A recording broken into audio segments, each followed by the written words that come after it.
Hi, I'm Leanne Ely. I'm a nutritionist, a New York Times best-selling author, and some people even say I'm a life coach.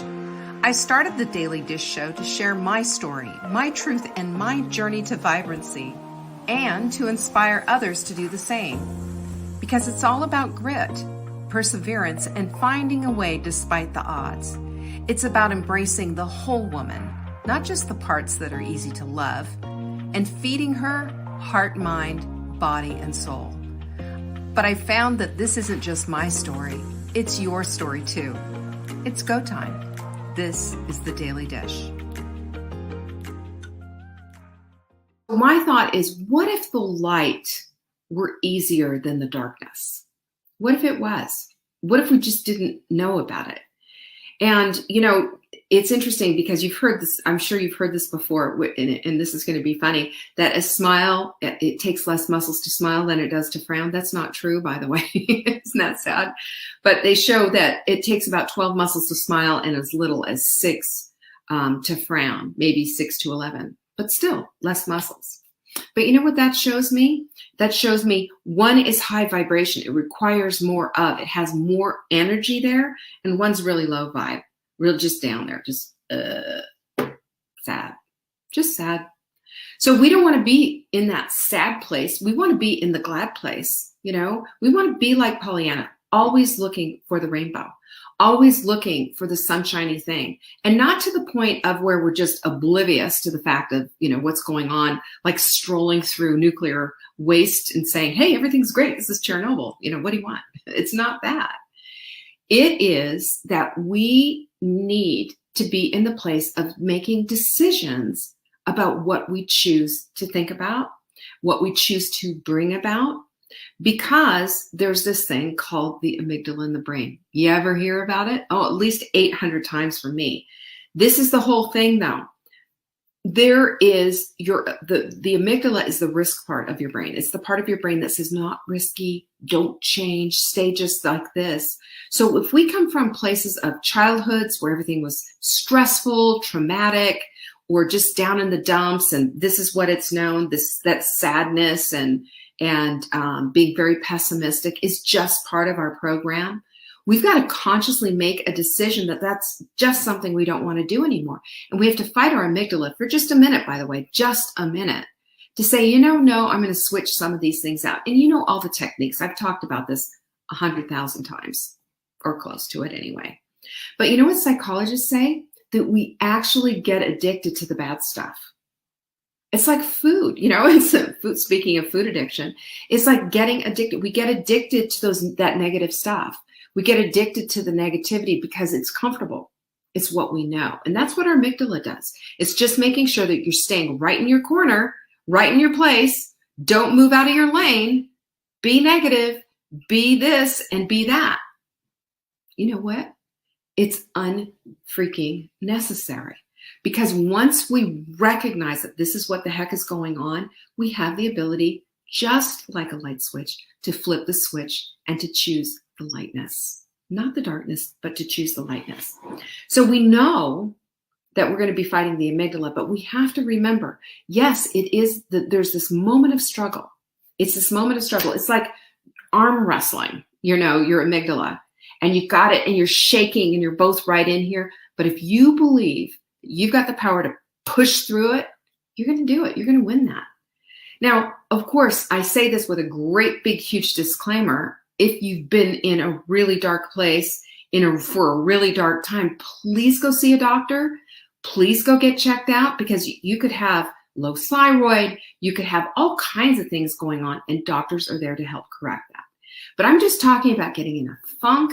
I'm talking about noticing patterns in your life where it's just choosing to not seeing the glass as half empty instead of half full. I'm talking about a decision on what it is that we choose and what track we choose to run our lives in. So, there's a lot of circumstances, obviously, that warrant this 100%ness of needing to go see the doctor, 100%.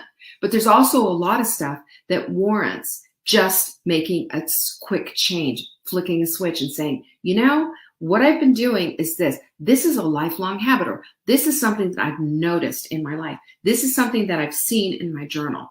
These are things that I always look for excuses on why that's not going to work for me. When we see this, we have the ability to flip the switch. I don't believe that anybody has to stay in the place of feeling blue and awful.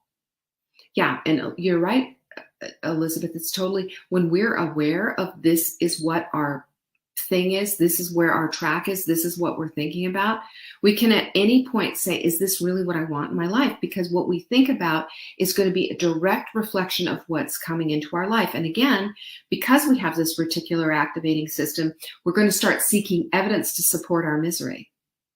You got me on that one? Evidence to support our misery, so we can say, see, I told you nothing ever went my way. I told you it's because of this, that, and the other thing. And it's not excuses. This is just my lot in life. But if we switch out that thinking and start thinking, what if I could flick the switch? What if I could look for the good? What if I could bring in the good, because that's the evidence that I'm looking for to support the life that I want? What if? I'm going to say, I double dog dare you, pinkies up on that one, because that shift in attitude oftentimes is going to bring more fruit than you ever imagined, because most people don't go there. Most people think, oh, this is just the way I am. That's just how I'm wired. Everybody in my family's like that. And, we don't have genetic dispositions to being sourpusses. We don't. We have genetic connections with our family, and this is the garbage that went on in our family. We can admit that, so what? But if we want a dynamic life, if we want vibrancy, if we want all these things, then there's got to be some light switches going off in our head. This is Lynn, right? She's got her pinkies up on it. This is what we do. So here's what I want. I've got 7 things for you to do on what to do just to get started on this whole thing, especially if you see, yeah, that's me. I'm living in the dark. Because I'm telling you, it's so much easier to get around in the light, isn't it? In the dark, you're stubbing your toe. In the dark, you don't know what's ahead of you. In the dark, it's fearful. But in the light, you open up your eyes and you see and you look all around you. It's sure not the boogeyman that you thought was there. There's nothing living under your bed. There's nothing in your closet. Everything's safe. You're safe. And you can choose this just by choosing to flick on the switch. So number 1, you got to start, though, with where you are. Where are you? How do you feel? Do you ever ask yourself that question? I think it's a question we don't ask ourselves. We just kind of go through the motions of, having this negative conversation continually on this horrible loop in our heads. But what if we checked in with ourselves? What if we said, how do I feel? And then maybe say, I'm feeling a little sad. Why? And that's where we start on that whole why trajectory. We've talked about that, the why framework. Why do I feel sad? Why is this going on? What is happening? Why? Noreen, everything. We are praying for your daughter.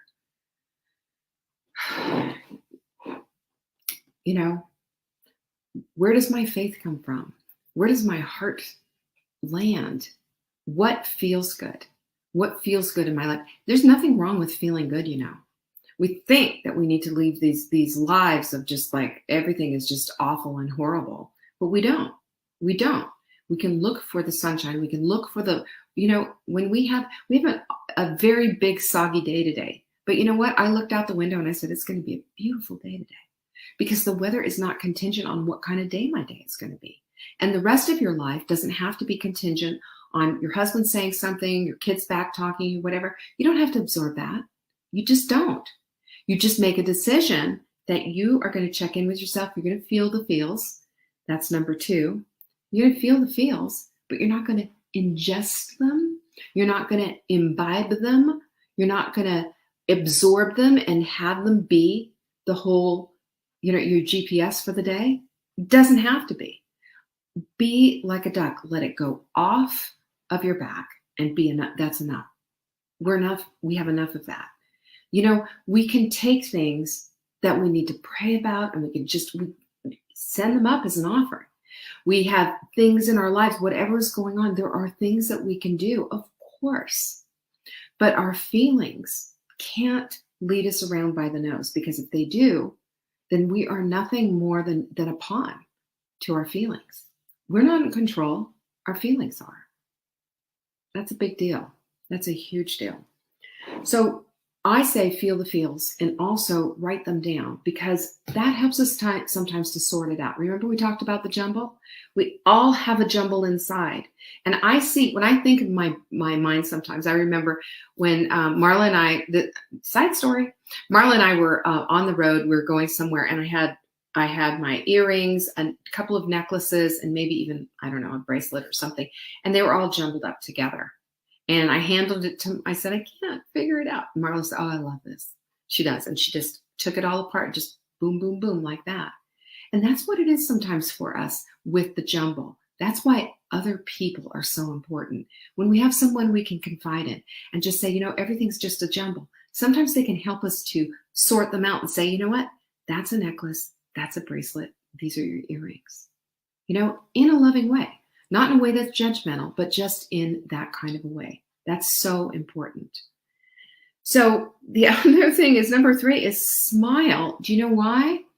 When you smile and you make that conscious effort to smile, even if you're faking it, you get to play with your body's chemistry. You get the endorphins going, and if you can sneak in a hug somewhere with someone, you get the oxytocin going. And do you know what that is? Those are all the feel-good hormones. They flood your body. They make you feel better. And all of these things, just smiling and just making a determination that this is what you're going to do anyway, this is going to make a difference in your life. Number 4 is, if you're in this body's container, this big bodysuit of yours that you have, whatever size it is, love it up. Love it for what it is and what it does. Love your body. And you know how you show your body that you love it? Not only do you say nice things to it in the mirror and stop putting yourself down and shaming yourself and all of that. That's number 1. But number 2 is you feed it the food that it needs. And you know what that food is. You do. You're sprinters, right? You know what that food is. And you move your body in gratitude for having one. Think about people who are paralyzed from the neck down. Think about people who don't have all their limbs. Think about that as we just sit there day after day, the blood pooling in our butts and in our feet. Get up, move out of gratitude. And as you're moving your body, say a prayer to God that you're so thankful and so grateful that you have the ability to move. It's been granted to you. Don't miss that opportunity. Number 5, help others as you can, because when we are reaching out across to others and holding a hand out, how can I help you? What can I do for you? How can I pray for you? How can I be there for you? Can I be an ear? Can I work a food bank? Can I go help somebody down the street fix their roof? What can we do? When we do that, when we're starting to help others, not only are we checking out from our darkness, we are becoming other-centric. We're checking out from, because when we live in the darkness, we're just focused on ourselves. That's all we can see, because that's all that's around us. It's just us. When the light is on, we see other people. So what if that light switch is open? What are the possibilities there? Well, the possibilities are to help others, to be a part of a solution for someone else, to have purpose. We got to flick the switch though. We got to flick the switch. And as we do that, things become brighter. Number 6 is ask yourself, what if I just decided it's a good day? I just shared that with you. Just decide it's a good day. It's a good day in the neighborhood. And yeah, maybe everything's not perfect, but if we live by the guideline of excellence over perfect, we're going to make those things happen for ourselves. We have that control. There's where your control goes. When we are focused on things that we can't control, what happens? It doesn't work really well. So what you focus on expands. What you dwell on becomes your destiny. So focus on the things you can control. Focus on the fact that as you are helping somebody else, that's part of your purpose. And maybe it's not the unique part of your purpose of your life's calling, but it's doing something to activate that. It will help to bring in purpose. Number 7, can I just say, hang out with bright, shiny people. Hang out with the right people, the people who are saying, oh, you're doing this? I'm with you. I've got your back. I'm praying for you, Noreen. I love you. I'm going to love you up. I'm going to be there with you every step of the way. I'm your community. There's just nothing like that. We need that connection deeply. We need that heart-to-heart connection. We need to know someone's got our back and that we're also there on purpose, for purpose, to support and encourage others. When we do that, when we see that, there's a completion that we feel. There's a wholeness that we feel. There is a love that we feel from our community. Noreen, you're so loved. You're adored.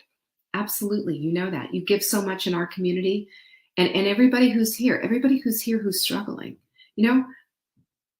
Struggle is something that unfortunately we've all had to experience sometime in our lives.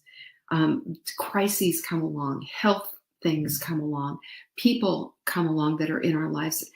Joanne, my sweet Joanne, who takes care of her dad selflessly.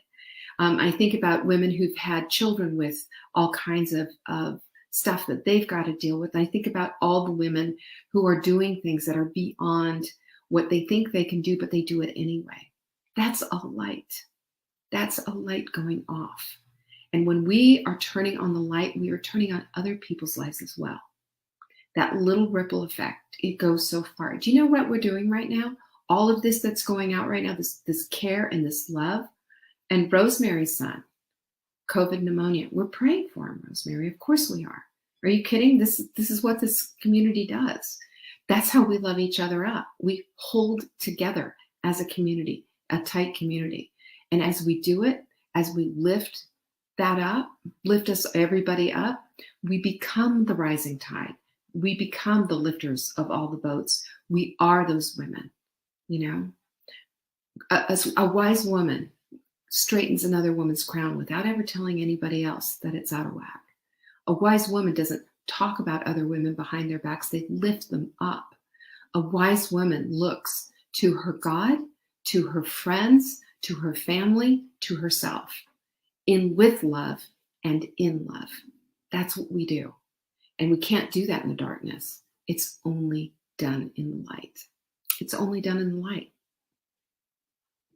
So do me a favor, will you? Hang out with the bright and shiny people. Be with those people. Plug in. Tell them your needs. Be an encouragement as well. And turn around and scratch someone else's back. Turn around and be the light for them. We all have that opportunity whenever we make the decision to do so. And I'm just going to bet, just for a minute, it's going to get you out of your funk. It's going to make you feel better. And as you start to get rid of the thoughts that no longer serve you and start picking up the ones that feel good, things are going to change dramatically. Talk about a transformation. That's what's happening. When you're inside transformed, you will be outside transformed. Everything happens for a reason. That's what we hear. But you know what happens for a reason? This time right now, this time in this place, getting together, that was on purpose. That's not a coincidence, I don't believe. And if you needed to share this message with somebody who needs to hear it, please do that. Because this is how we lift others up and we become people who are doing the good work that the Lord has given us to do. This is good work. And this is what we need to be doing. Pinkies up. I love you. I care about you. You know that. And I appreciate you. Thank you for everything that you have done for our community, that you've done for Saving Dinner, and that you have, you know what? You light me up. And I so appreciate it. Thank you for that. Peace be with you. Thank you for joining me today. You can find me on TikTok for daily tips to help support your most vibrant life. And remember, you are the author of your own story. Until next time.